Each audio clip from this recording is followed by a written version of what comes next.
स्वागत है आप सभी लोगों का आपके अपने YouTube चैनल आईएएस जॉब बाबा।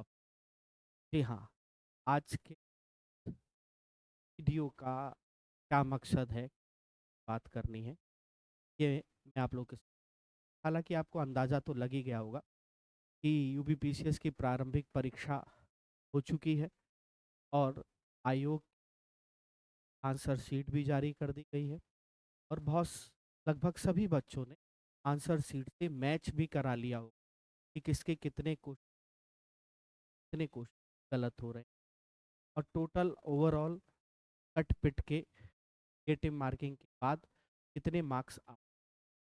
देखिए, इस बात का अंदाज़ा लगाना तो मुश्किल है कि साहब मेरिट जाएगी कितनी, लेकिन फिर भी ये मैं अपने अनुमान से कह रहा हूँ कि मुझे ऐसा लगता है कि 80 या 82 प्लस, 80 टू 82 प्लस मेरिट जाने की हो सकती है।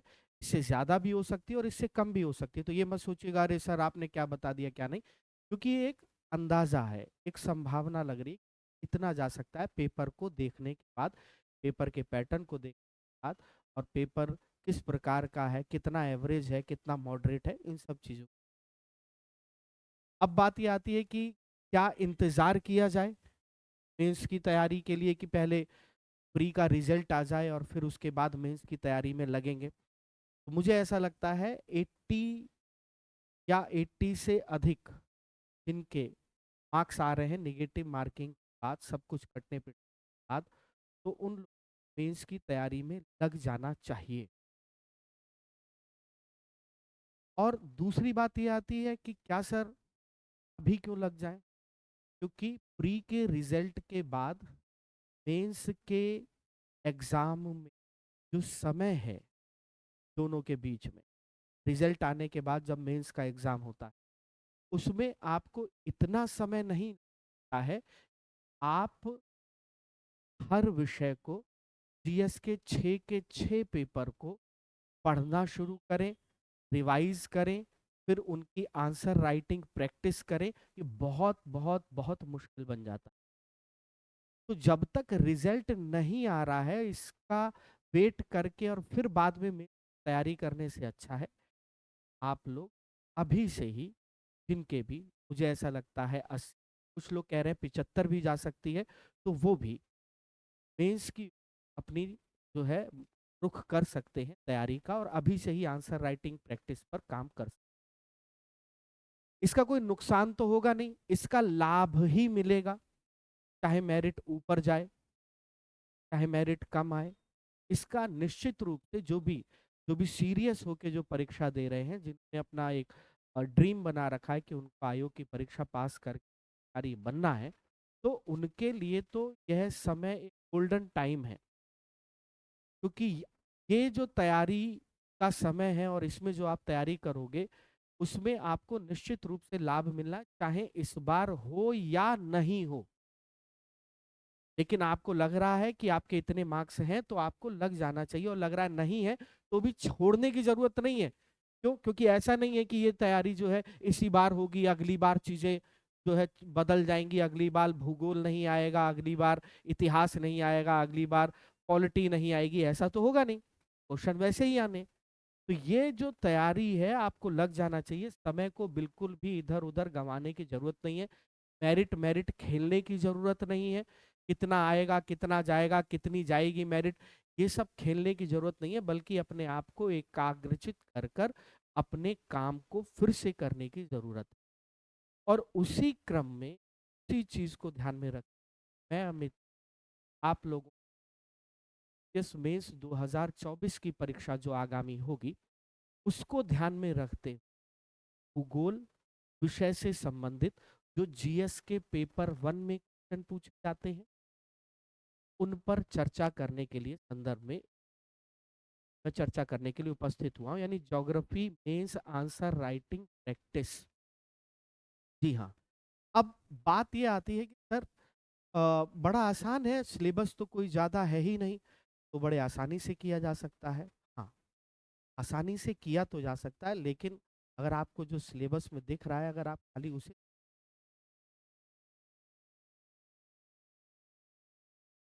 कुछ क्वेश्चन डायरेक्ट है और कुछ डायरेक्ट है जिनको समझना आपके लिए। मान लीजिए चक्रवात पे क्वेश्चन आता है, मान लीजिए हिंद महासागर की धाराओं पर क्वेश्चन आता है, तो ये तो सभी ने पढ़ा है, कोई दिक्कत वाली बात नहीं, सब लोग करेंगे। कोई थोड़ा ज्यादा अच्छा लिखेगा, कोई थोड़ा कम अच्छा। लेकिन अगर आप प्रैक्टिस कर रहे होंगे तब आपको लाभ मिलेगा अच्छा लिखने के क्रम में। तो क्या यही क्वेश्चन होंगे? लेकिन उसके अलावा देखिए आप, तो क्वेश्चन आप लोगों को प्रवास पे दिखाई देंगे, माइग्रेशन पर दिखाई देंगे, आपको सीमांत और सीमा क्षेत्र पे प्रश्न दिखाई देंगे। ये प्रश्न के जो सेक्शन हैं उन पर स्टूडेंट ढंग करता है, जिस वजह से उन राइटिंग अच्छी। इन्हीं सब चीजों को ध्यान में रखते हुए और इस बार के पेपर पैटर्न को ध्यान में रख मैं आप लोगों के साथ चर्चा करता हूं। तो इस क्रम में सबसे पहले मैं आप लोगों को सिलेबस दिखा दूं कि सिलेबस क्या है।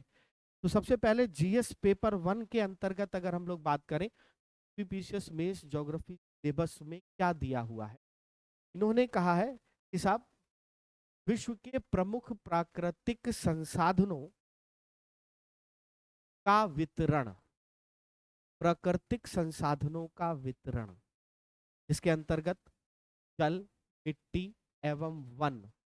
फिर कहा है, देखिए स्पेशली ये मैंने प्रारंभिक परीक्षा यानी प्री के एग्जाम के लिए जब एशिया कॉन्टिनेंट में आपको पढ़ा रहा था, और मैंने उस समय भी कहा था कि ये प्री के लिए ये इंपॉर्टेंट नहीं है, ये मेंस के लिए भी इंपॉर्टेंट है।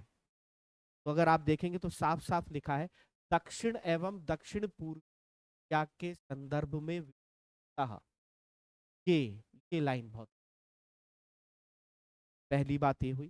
दूसरा, भौतिक भूगोल की प्रमुख विशेषताएं, जिसके अंतर्गत भूकंप पर, सुनामी पर, ज्वालामुखी क्रियाओं पर, चक्रवात पर, समुद्री जलधाराओं पर, पवन एवं हिम सरिता, यानी लगभग लगभग फिजिकल ज्योग्राफी सारे इंपॉर्टेंट टॉपिक इन्होंने निकाल के रख लिए।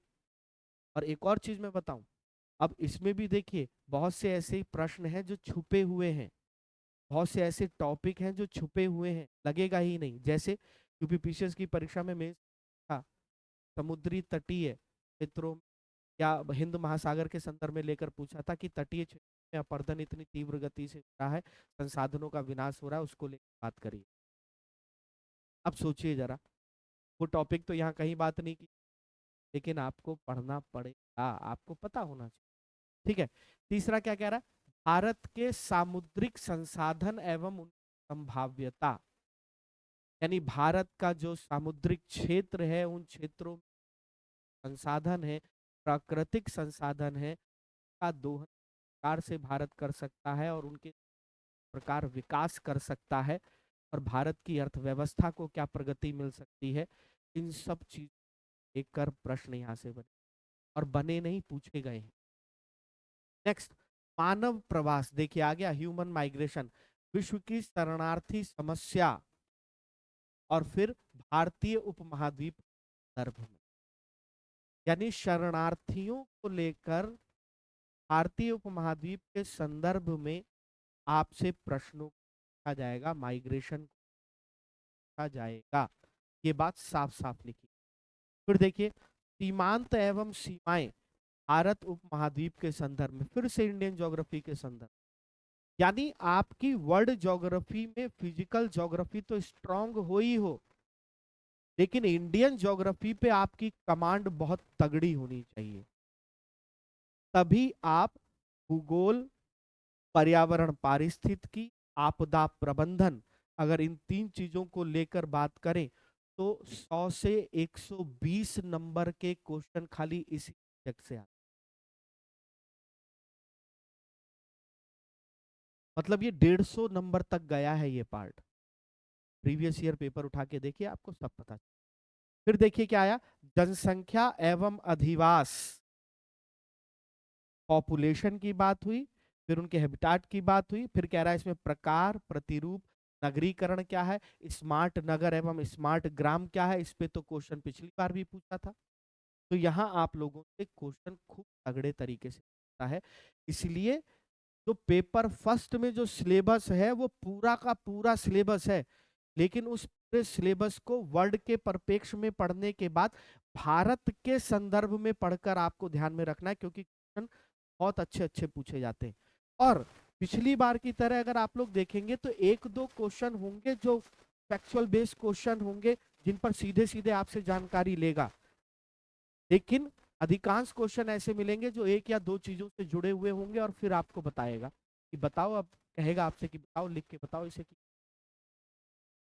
जैसे जनसंख्या और अधिवास को लेकर बात करें कि भारत की बढ़ रही जनसंख्या भविष्य में अधिवास के लिए एक समस्या का कारण हो सकती है क्या?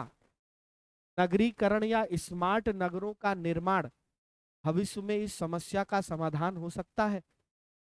बन गया क्वेश्चन। बनाएगा, यूपीपीसीएस है, छोड़ेगा नहीं क्वेश्चन।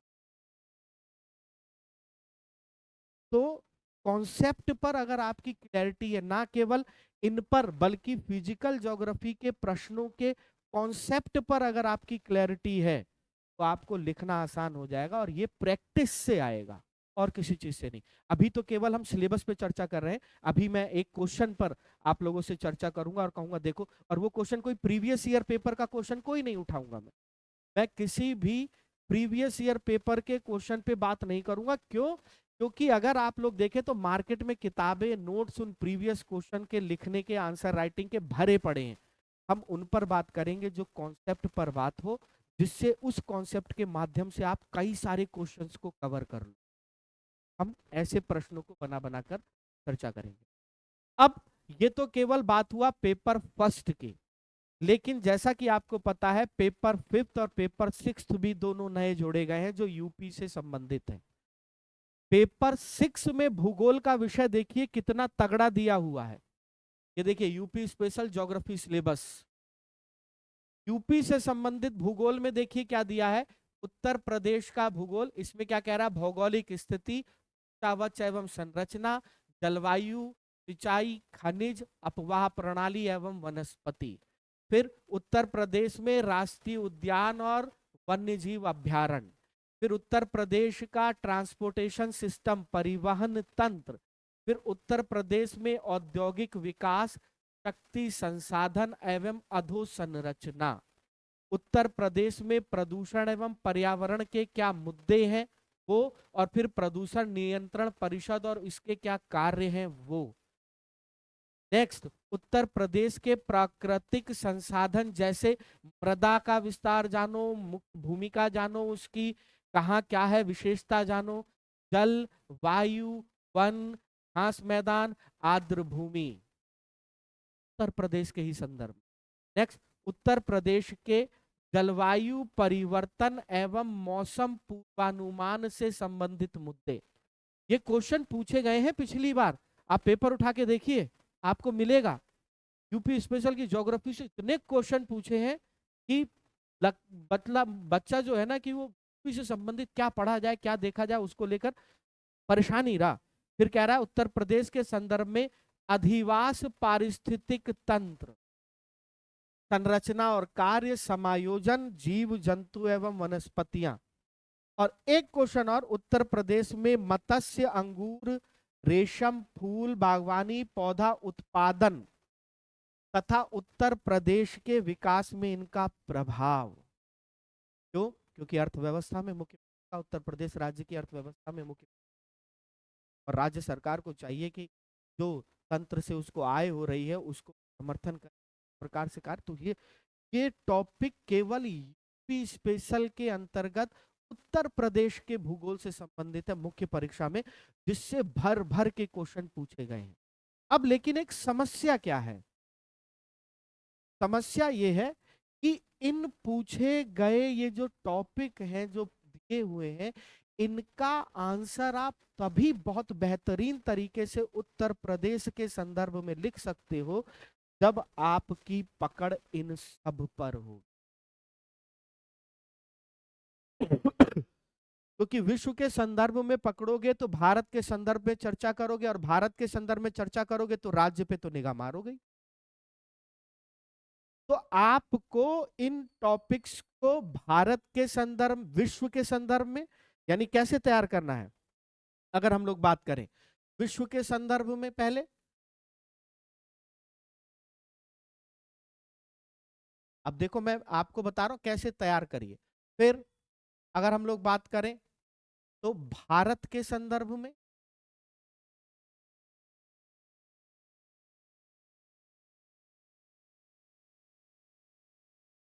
और फिर अगर मैं बात करूं तो उत्तर प्रदेश के संबंध।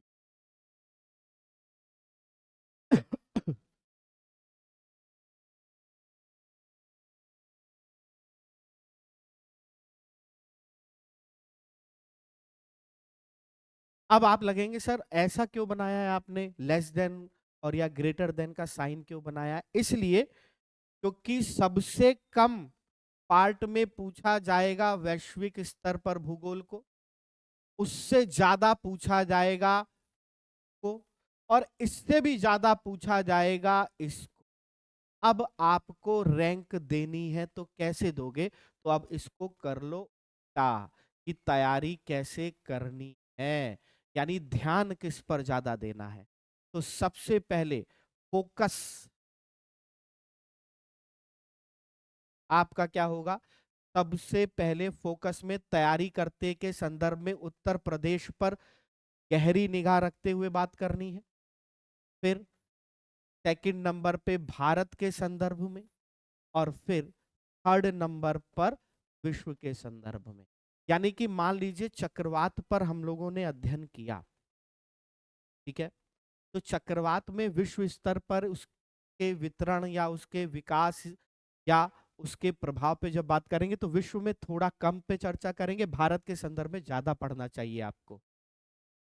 समझ में आया आपको। या मान लीजिए किसी खनिज के संदर्भ में बात हो, या या मृदा के संदर्भ में बात हो, मिट्टी के संदर्भ में बात हो, या लौह अयस्क उत्पादन के संदर्भ में बात हो, या पर्यटन के संदर्भ में बात हो, तो विश्व के संदर्भ में कम, उससे ज्यादा भारत के संदर्भ में ध्यान रखते हुए अध्ययन करना है, और उससे ज्यादा उत्तर प्रदेश के संदर्भ में ध्यान रखते हुए बात करना। यानी एक टॉपिक को तीन नजरिए से जब आप पढ़ोगे तो ऑटोमेटिकली आपकी तैयारी ना केवल वर्ल्ड रीजनल ज्योग्राफी के आंसर्स पे भी, वर्ल्ड ज्योग्राफी के आंसर पर भी और इंडियन ज्योग्राफी के आंसर पर भी होगी, बल्कि आपके उत्तर प्रदेश पर भी अच्छी खासी पर पकड़। आई होप आप लोगों को मेरी ये बात समझ में आ रही होगी। कुछ लोगों को लग रहा होगा कि अरे सर आपने तो लिखा है mains question answer writing practice, बस उस पर आ जाइए। भैया हम तो उस पर आ जाएं, लेकिन आपको पढ़ना कैसे है आप उसको भी देखिए। तो चलिए एक क्वेश्चन जिस पर हम लोग चर्चा करते हैं, और इस क्वेश्चन को कॉन्सेप्चुअली समझिएगा। इस प्रश्न का आशय जलवायु विज्ञान से भी हो जाएगा, भारत के संदर्भ में भी हो जाएगा, इसका जो है संबंध ओशिनोग्राफी समुद्र विज्ञान के संदर्भ में भी हो जाएगा, भारत के संदर्भ में भी हो जाएगा, और इसका संबंध उत्तर प्रदेश की जलवायु के संदर्भ में भी हो जाएगा। बशर्ते आपको ध्यान रखना होगा चीज, जैसे क्वेश्चन क्या है, आइए एक क्वेश्चन मैंने ये बनाया है क्वेश्चन, क्योंकि आपको पता है 125 शब्दों में या तो आपसे पूछेगा 8 नंबर का, नहीं तो 200 शब्दों में पूछेगा आप लोगों से 12 नंबर का क्वेश्चन। क्वेश्चन क्या है देखिए, जल थल की अपेक्षा देर से गर्म व देर से ठंडा होता है, के कारणों को बताइए और भूगोल में इसके प्रभाव पर प्रकाश डालिए। अब इसी क्वेश्चन को देखो कैसे, जल और जल और थल में तापमान संबंधी विभिन्नताओं के कारणों को यहां पे कर लीजिए, के कारणों को समझाइए, कारणों को समझाइए तथा भूगोल में इसके प्रभावों को दर्शाइए। अब बात आती है कि इस प्रकार के क्वेश्चन तो सर ये तो अलग ही हो गया, ऐसा तो क्वेश्चन नहीं है। जी हाँ, लेकिन आप कैसे कह सकते हैं कि नहीं पूछ सकता है, पहली चीज। दूसरा, इस प्रकार के क्वेश्चन सर नए नए अगर ऐसे बनाएंगे तो बहुत सारे क्वेश्चन हो जाएंगे, ऐसे तो फिर दिक्कत हो जाएगी। इस प्रश्न को पूछने का मेरा आशय सिर्फ इतना है कि इस प्रश्न के कॉन्सेप्ट को अगर आप समझोगे तो ऑटोमेटिकली आप बहुत सारे भारत के संदर्भ में बात समझ जाओगे कॉन्सेप्चुअली, और बहुत सारी चीजें आप उत्तर प्रदेश के संदर्भ में समझ। अब बात आती है कि इसका आंसर राइटिंग कैसे करें। अब सबसे पहले तो आपको ध्यान में ये रखना चाहिए कि क्वेश्चन का मेन पॉइंट, मेन फोकस क्या है। मेन फोकस है जल थल की अपेक्षा देर से गर्म होता है, देर से ठंडा होता है के कारणों को बताइए, कारणों को बताना है। दूसरा, भूगोल में इसके प्रभाव पर खाली प्रकाश डालना है कि कहां कहां पर इसका प्रभाव क्या होगा और किस तरीके से यह प्रभावित करता है। ऑटोमेटिकली आपको समझ में आ जाएगा कि यानी कि मेन फोकस ये है पूछने का कि कारण बताओ भाई, और ये क्या है, ये खाली प्रभाव से संबंधित है, यानी कि ये कहा जाए सेकंड फोकस पॉइंट होगा हमारा, सेकंड फोकस चीज। अब बात कर लें, अगर मान लीजिए कि सर 125 शब्दों में ये क्वेश्चन पूछा है तो हम कितने कितने शब्दों का प्रयोग कहां करें, तो आपको 80 से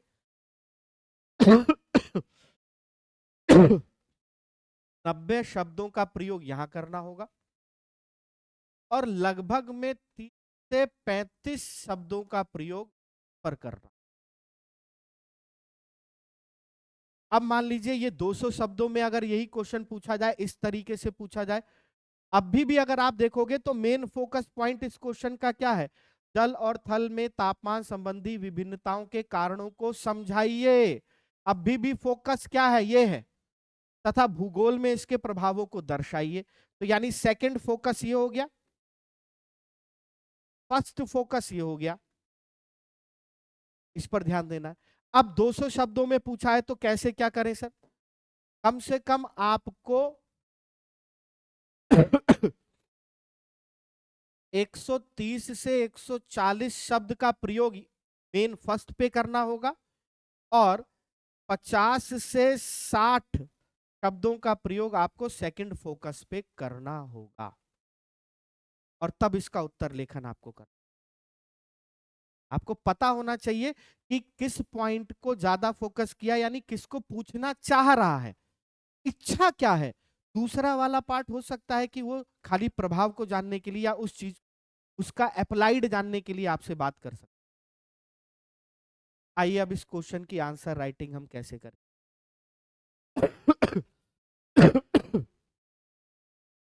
तो अब मैं 200 शब्दों को लेकर चल रहा हूं ताकि आप 125 शब्द उसी में से हट लीजिए।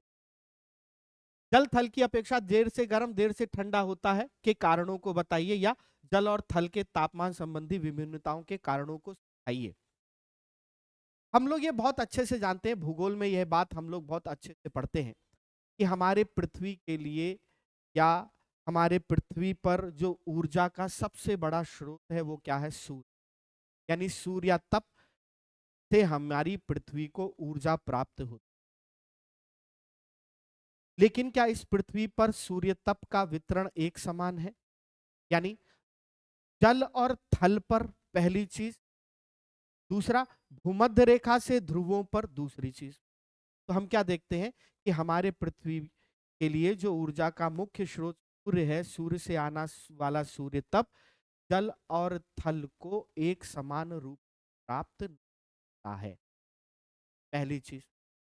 अब दूसरी चीज आएगी कि साहब जल और थल पे कौन ताप अधिक ग्रहण करता है, तो जल की अपेक्षा थल अधिक तापमान ग्रहण करता है। अब बात आएगी कि सर यही तो कारण पूछा है उसने, कि कारणों को बताइए, कारणों को बताइए।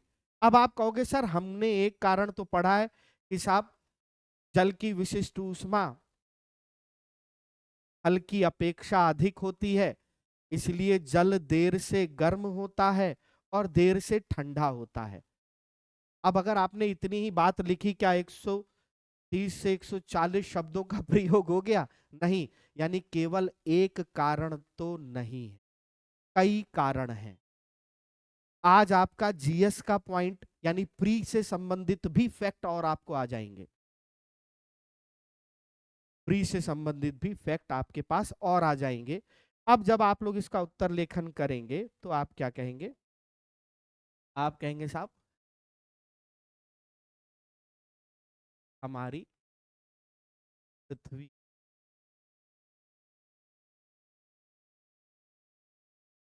का प्रमुख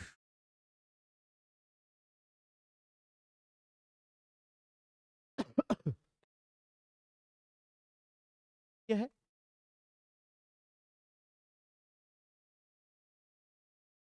या सूर्य से आने वाला सूर्य, लेकिन सूर्य से प्राप्त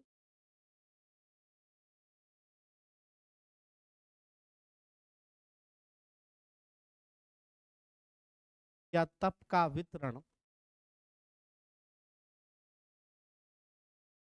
का वितरण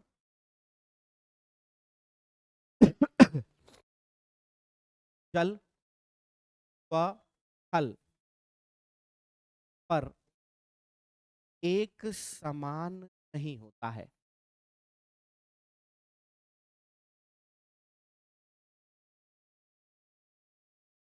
एक समान नहीं होता है। दूसरा, थल जल की अपेक्षा अधिक ताप ग्रहण करता है। थल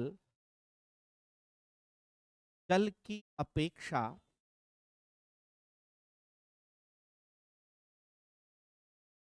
अधिक ताप ग्रहण करता है।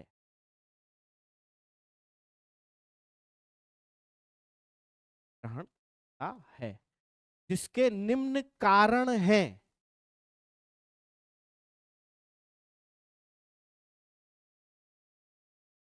निम्न कारण है।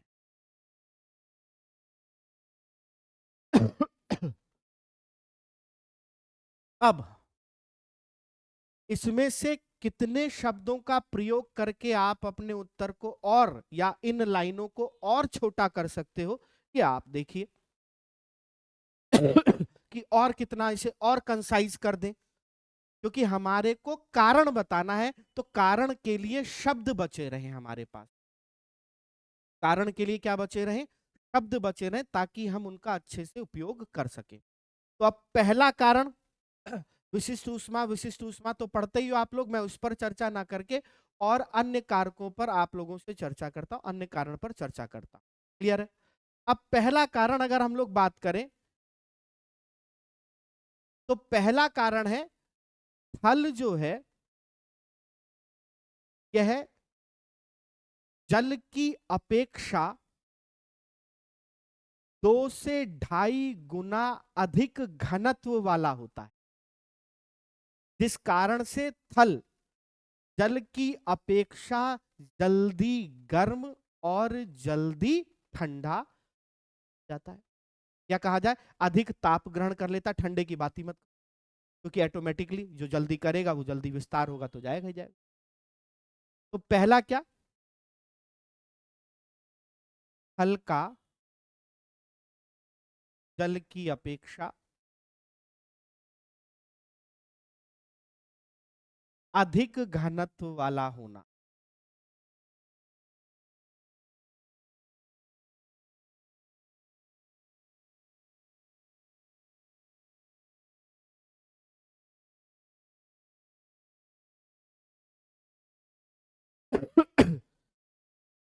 भाई जिसकी डेंसिटी ज्यादा है वो जल्दी ही ताप ग्रहण करेगा और तेजी से जो है ताप को क्या करता रहेगा? ग्रहण करता रहेगा। दूसरा, गतिशीलता, मतलब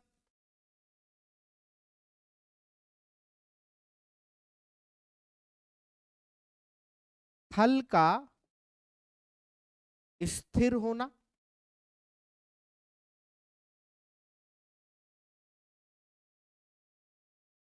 व जल का गतिशील होना।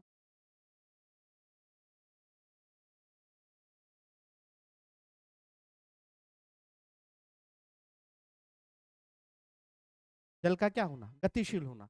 अब थल एक जगह स्थिर है, सूर्य से आने वाला सूर्य तप जो उसको प्राप्त हो रहा है वो स्थान वही है, लगातार उसको प्राप्ति होती जा रही है, होती जा रही है, होती जा रही है। इसकी सूर्य तप की प्राप्ति उसे होती जा रही है। लेकिन अगर हम जल की बात करें, क्या जल स्थिर है सागर महासागरीय क्षेत्रों का? नहीं, जल क्या है, गतिमान है। अब जल के गति की वजह से जो ऊर्जा उसे मिली, वो जल बहता हुआ स्थानांतरित होता हुआ दूसरी जगह भी जा रहा है, तो तय है क्या होगा, उसके जल की गति से ताप का भी, सूर्य तप से जो ऊष्मा उसे प्राप्त हुई है, जो ऊष्मी ऊर्जा उसे प्राप्त हुई है, उसका भी क्या हो जाएगा, स्थानांतरण हो जाएगा। तो उस जल को गर्म होने में अधिक समय लगेगा ही लगेगा, जबकि स्थल क्या है, स्थिर है या नहीं? बोलिए। दूसरा, क्योंकि जल स्थिर नहीं है, तो सूर्य की किरणें अधिक गहराई तक जल में प्रवेश नहीं कर पाती, या सूर्य से प्राप्त होने वाली ऊष्मीय ऊर्जा अधिक गहराई तक जल में नहीं पहुंच पाती, क्योंकि जल गतिमान है। जबकि स्थल स्थिर है, सूर्य से प्राप्त होने वाली सौरिक तप या ऊष्मीय ऊर्जा से स्थल अधिक गहराई तक क्या हो जाता है, गर्म होता चला जाता है। बोलिए, यहां तक की बात क्लियर है या नहीं? चट्टाने अधिक गहराई तक गर्म हो जाती, बोलिए, क्या आपको यह बात समझ में आई? क्वेश्चन देखिए आपकी कितनी सारी चीजों के एक्सप्लेनेशन को खोलेगा, कितने सारे कॉन्सेप्ट को आपको खोलेगा कि कहां कहां क्या चीजें हैं। तीसरा,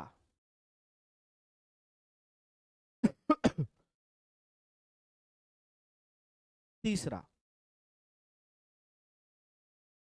सूर्य तप जो सूर्य से आ रहा है पृथ्वी पर, उसका खर्च होना जल पर पहुंचकर या स्थल पर पहुंचकर कहां अधिक भाग में भाग में वो खर्च होता है, उसका उपभोग होता है।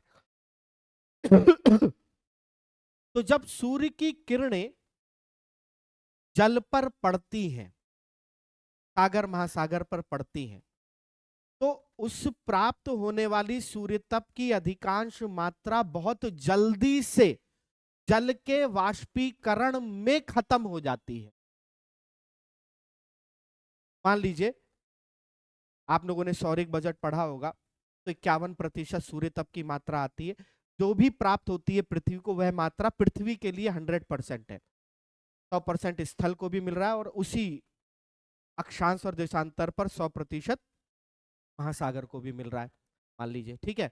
अब क्या होगा, महासागर को जो 100% मिला, जैसे ही सूर्य की किरणें पहुंची, तो जल की सतह पर अधिकांश भाग उस जल को वाष्पीकृत, यानी कि सूर्य तप की अधिकांश मात्रा खर्च होने लगी, क्या, जल को वाष्पीकृत करने में। दूसरी तरफ स्थल को भी 100% मिला, लेकिन वहां से कुछ बन ही नहीं रहा है। वहां अगर भूमि आर्द्र है या भूमि में नमी भी है, तो महासागर की तुलना में वहां से वाष्पीकरण बहुत धीमा होगा, तो अधिकांश मात्रा स्थल अवशोषित करेगा, महासागर में स्थल की तुलना में कम अवशोषित करेगा। तो कौन जल्दी गर्म और कौन देर में ठंडा होगा, तय है। जल जब कम अवशोषित कर रहा है, तो जल धीरे धीरे गर्म होगा। स्थल जल की तुलना में क्या हो रहा है, ज्यादा अवशोषित कर रहा है, क्या होगा, वो जल्दी गर्म होगा। कारण, यानी तीसरा कारण।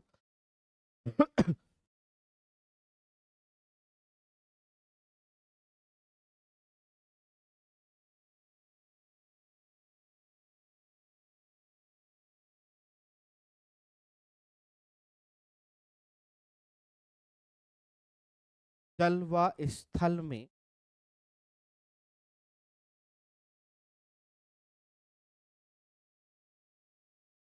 वाष्पीकरण की, या जल व स्थल से वाष्पीकरण की दर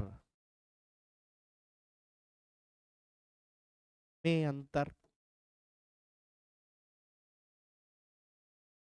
तीसरा कारण आपको यह पता चला कि साहब क्यों जल देर से गर्म और देर से ठंडा होता है और इनका क्या प्रभाव पड़ेगा और कैसे कैसे क्या है। चौथा, और क्या कारण है कि जल देर से गर्म और देर से ठंडा होता है, ताप भिन्नताएं क्यों हैं। अब आप मुझे बताइए, जब आप जलवायु विज्ञान पढ़ते हैं तो जलवायु विज्ञान में बादलों के निर्माण पर चर्चा करते हैं। आप लोग हीट बजट पढ़ते हैं, तब भी आप पृथ्वी के वायुमंडल में बादलों के द्वारा परावर्तित सूर्य तप की मात्रा पर भी चर्चा। जल और थल में से दोनों ही, पृथ्वी पर जल और थल का समान वितरण है, इसके ऊपर बादलों की मात्रा ज्यादा होगी, तय है जहां से वाष्पीकरण ज्यादा हो रहा हो। तो जल और स्थल वाष्पीकरण ज्यादा कहां से होता है, जलीय क्षेत्र से, सागर महासागरीय क्षेत्र से। तो बादलों की मात्रा ज्यादा कहां होगी, जलीय क्षेत्र के ऊपर, किसकी तुलना में, स्थल की तुलना में। तो आप मुझे बताइए, सूर्य से प्रकाश आया, सूर्य तप आया, एक महासागर की तरफ आ रहा था एक किरण, और एक किरण आ रही थी किधर, स्थल की तरफ। अब दोनों के ऊपर आने के समय पृथ्वी के वायुमंडल में बादल सबसे ज्यादा किसके पास थे, महासागरों के ऊपर, स्थल क्षेत्र के ऊपर कम बादल थे। तो सूर्य तप की मात्रा परावर्तित कहां से अधिक होगी, तय है जलीय क्षेत्र के ऊपर से। क्यों, क्योंकि वहां पर बादल अधिक होते हैं स्थल भाग की। तो अब हम क्या कहेंगे, जल पर बादलों का निर्माण थल की अपेक्षा अधिक होता है, बादल ताप सूर्य तप की मात्रा को परावर्तित। नेक्स्ट,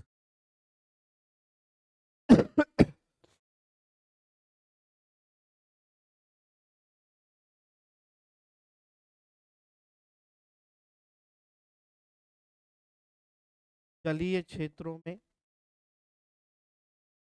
स्थल की तुलना में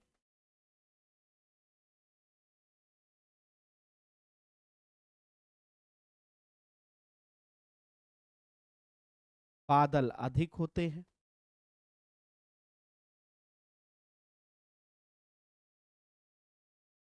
अब जब सागर महासागर पे सूर्य तप की मात्रा ज्यादा पहुंचेगी नहीं, बादल की वजह से परावर्तित ज्यादा होगी, तो जब कम पहुंचेगी तो देर से ही ना गर्म करेंगे महासागर को, अधिक होते हैं। और बादल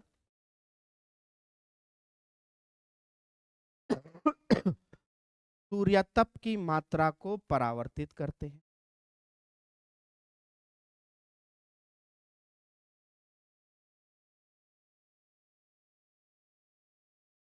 परावर्तित करते हैं। ये खांसी आ रही है, क्या बहुत सारे लोगों को लग रहा होगा अरे खांस रहे हो, पढ़ा रहे हो, क्लास नहीं ही लेते। क्लास शेड्यूल कर दी थी और मौसम चेंज हो रहा है तो खांसी आई, क्या कहा जा सकता है इसमें, है ना, एडजस्ट कर लेना, इतना ज्यादा भड़कना मत। कितने पॉइंट हो गए, 4। ऐसे बहुत सारे कारण हैं, एक और करो, 5वां एक और करते हैं। अब अगर हम लोग बात करें कि नेक्स्ट, अगर हम लोग बात करें ताप और किसकी वजह से उत्पन्न हो सकता है, गतिज ऊर्जा की वजह से भी हो सकता है। जब पवनें चलती हैं तो वह स्थल और जल दोनों से घर्षित होती हुई जाती हैं, तो उनकी वजह से भी तो होगा, जल और स्थल में अंतर आएगा, तापमान में आएगा या नहीं आएगा, बोलिए। और जल और स्थल की तुलना में किसकी सतह, ऊपरी सतह ज्यादा खुरदुरी होती है, तो स्थल की ज्यादा खुरदुरी, रफ होती है। और ज्यादा खुरदुरी होगी तो वो उतना ही ज्यादा सूर्य तप को क्या करेगी, अवशोषित। तो जल और स्थल की तुलना में ऊपरी सतह स्थल की अधिक खुरदुरी होती है या जल की अधिक चिकनी होती है, जिससे अधिक सूर्य तप की मात्रा परावर्तित होती। अरे भाई सिंपल सी बात है, आप इस चीज को ऐसे समझ, यह कोई स्थलीय क्षेत्र है, यह कोई महासागरीय क्षेत्र। अब ये रहे हम सबके पप्पा, हम सबके, आपके मेरे सबके पिताजी हैं, सबके पिताजी हैं। बस फर्क इतना है, ये जैविक पिता नहीं है, ये प्राकृतिक पिता है। और प्राकृतिक पिता इसलिए मैं इन्हें कह रहा हूं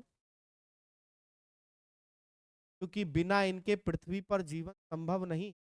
दूसरा, पिता का काम होता है बच्चों में ऊर्जा प्रदान करना, ताकि वह भविष्य की चिंताओं, भविष्य की समस्याओं से लड़ सकें और अपने में निखार ला सकें। कभी सोचा है पृथ्वी को माँ ही क्यों कहा गया? पृथ्वी को पिता की संज्ञा क्यों नहीं दी गई? बाप भी कह सकते थे, लेकिन नहीं, माँ कहा। क्यों? हम जो मानव है ना, हम आधुनिक मानव बहुत खतरनाक है भाई साहब, बहुत खतरनाक। क्योंकि माँ इस पृथ्वी पर एक ऐसी प्राणी है जिसको बच्चा कितना भी परेशान करे, उसके गोद में बैठ के उसे कितनी भी लाते मारे, लेकिन माँ उसे अपने सीने से लगा के रखती है, क्योंकि माँ की सहनशीलता ज्यादा होती है पिता की तुलना। तो सर पृथ्वी से क्यों जोड़ रहे? बड़ा आसान तरीका है। हमारे पृथ्वी में मौजूद है खनिज संसाधन और प्रकृति। अपने पैसों को कमाने के लिए पृथ्वी गोद में हम क्या कर रहे हैं? खनिजों का उत्पादन, पैसा पैसा पैसा, जंगल जलाओ, इंडस्ट्री लगाओ, लेकिन फिर भी पृथ्वी कुछ कह नहीं रही है। इतनी सहनशीलता एक माँ में ही हो सकती है। तो इसलिए पृथ्वी को माँ की संज्ञा दी गई है। सूर्य देवता को देख लो ना, वायुमंडल में कार्बन डाइऑक्साइड पहुंचा रहे हो तो पिता ज्यादा दिन बर्दाश्त नहीं करता है। वायुमंडल में कार्बन डाइऑक्साइड पहुंच रहा है तो देख लो अधिक सूर्य तप की मात्रा भी पहुंच रही है, और धीरे धीरे पृथ्वी का तापमान भी क्या हो रहा है? बढ़ रहा है, ग्लोबल वार्मिंग। इसीलिए सूर्य पिता कहा मैंने, और सबके पप्पा हैं, हम सबके पप्पा। आइए अब अगर हम लोग देखें साहब, ये दोनों तरफ से आ रही है। अब यहां से जाएगी मात्रा परावर्तित, और एक यहां से भी जाएगी। अब मुझे एक बात बताइए, ये है स्थल भाग और ये है जल भाग। तो तय है जल और स्थल की तुलना में परावर्तित मात्रा की बात कर रहा हूं मैं, ध्यान रखिएगा। इसकी मात्रा की परावर्तित मतलब जो बिना अवशोषित हुए तुरंत चली गई, जो बिना अवशोषित हुए तुरंत क्या हो गई? चली गई। तो किसके ऊपर से ज्यादा परावर्तित होगी? तय है स्थल भाग से। क्यों? ये खुरदुरा है,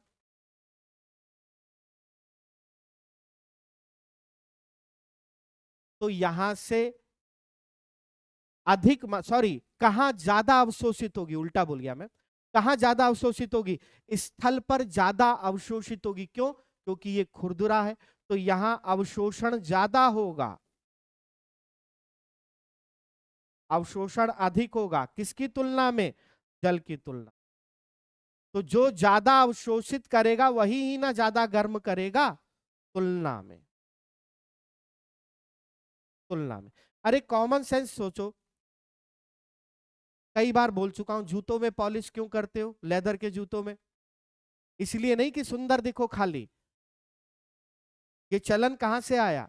यूरोपीय क्षेत्रों से आया शूज का। अपने यहां तो खड़ाऊ चलते थे ना, तो वहां ठंडे क्षेत्र रहते थे या नहीं? फिर जब वो आए तो उष्णकटिबंधीय क्षेत्र में भी, लेकिन दोनों तरफ की जलवायु में अंतर। वहां वो उतना पॉलिश करते नहीं थे जूतों को। क्यों? ताकि जूतों की ऊपरी सतह अगर खुरदरी हो जाएगी, अगर सूरज निकला तो सूर्य की सतह आएगी, तो जूता ज्यादा सूर्य की किरणों को अवशोषित करेगा, तो पैर को राहत मिलेगी।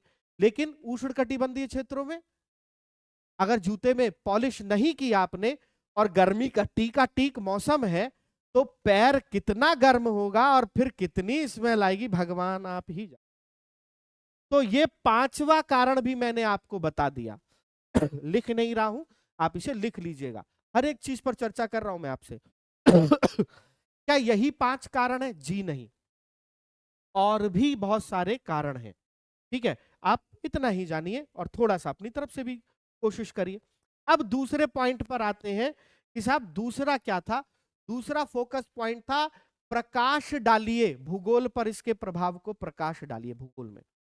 अब अगर हम भूगोल में इस विभिन्नता के कारणों का या इस विभिन्नता का प्रकाश डालेंगे तो किन चीजों में डालेंगे? पहला जलवायु विज्ञान पे, दूसरा दूसरा समुद्र विज्ञान पे, तीसरा मानव भूगोल पर भी पड़ जाए। अब वो कैसे? जलवायु विज्ञान में कैसे? सिंपल सी बात है, क्योंकि जल देर से गर्म व देर से ठंडा होता है, तो स्थल और जलीय क्षेत्रों के तापमान में विभिन्नता के कारण उन क्षेत्रों के संपर्कवर्ती वायु के वायु दाब में भी अंतर होता है, और वायु दाब का अंतर ही पवनों के प्रवाह का कारण बनता है। पड़ गया पहला प्रकाश। दूसरा, जल और स्थल के तापमान में अंतर के कारण वाष्पीकरण की दर में अंतर होता है। जलीय क्षेत्र में अधिक वाष्पीकरण के कारण महासागरीय धाराएं उत्पन्न होती, और यह धाराएं गर्म व ठंडी होती हैं, जो अपने संपर्क के तटवर्ती क्षेत्रों में अपने प्रभाव को दर्शाती हैं और तटीय क्षेत्रों की जलवायु का निर्धारण करती हैं। दूसरा प्रकाश ह्यूमन पर अगर आप लोग बात करें, तीसरे प्रकाश की हम लोग बात करें, तटवर्ती क्षेत्र में रहने वाले लोग की तुलना किसी मध्यवर्ती क्षेत्र से कर दीजिए, तीसरा कारण बन। तो प्रकाश के लिए तीन बड़े पॉइंट ये हो गए। आप बताइए, अब जो मैंने ये बात आपसे की है, इसके माध्यम से, इस प्रश्न के माध्यम से महासागरीय धाराओं पर क्वेश्चन आए तो आप में 2-3 लाइनें बढ़ा सकते हो। आप लोगों से क्लाइमेटोलॉजी में क्वेश्चन पूछे, इंडियन क्लाइमेटोलॉजी को लेकर पूछे या इंडियन ओशिनोग्राफी को लेकर क्वेश्चन पूछे, तो आप दोनों में ये चीजें अप्लाइड कर सकते हो। फिर भारत के तटवर्ती क्षेत्र में रहने वाले लोग, उनकी मनोदशा, आर्थिक स्थिति, और भारत के मध्य भाग में या उत्तरी भाग में रहने वाले लोग की मनोदशा और आर्थिक स्थिति पर आप लोग बात कर सकते। एक ही क्वेश्चन ने आपको कई चीज जवाब दे। आई होप आप लोगों को यह बात मेरी समझ में आ गई होगी। आप लोगों से तो इसी प्रकार से मैं आप लोगों के समक्ष एक ये जो सीरीज मैंने शुरू की है, ये सीरीज के अंतर्गत मैं आप लोगों से भूगोल से संबंधित यूपीपीसीएस मेंस की परीक्षा को ध्यान में रखते हुए 2024 की चर्चा करूंगा। प्रश्नों पर प्रश्न लेकर आऊंगा, फिर बताऊंगा कि उसमें क्या शामिल करें, कैसे शामिल करें, कैसे क्या करना है, और फिर उसी को संदर्भ में लेते धीरे धीरे हम लोग उत्तर प्रदेश से भी समझा देंगे। आई होप आपको यह सेशन समझ में आया होगा और आप इस सीरीज की अहमियत को समझ रहे होंगे, ना केवल इस बार मेंस देने वाले, बल्कि जो लोग अगली बार या आगे कभी मेंस देंगे उनके लिए भी ये बहुत कारगर है। ना केवल यूपीपीसीएस बल्कि यूपीएससी के लिए भी बहुत सारी चीजें आपको मिलते हैं नेक्स्ट क्लास में। तब तक अपना ध्यान रखिए। बहुत बात। और अगर वीडियो पसंद आया है तो वीडियो को लाइक जरूर करिएगा, और पसंद आ रहा है तो वीडियो या चैनल को सब्सक्राइब करिए। बहुत बहुत धन्यवाद।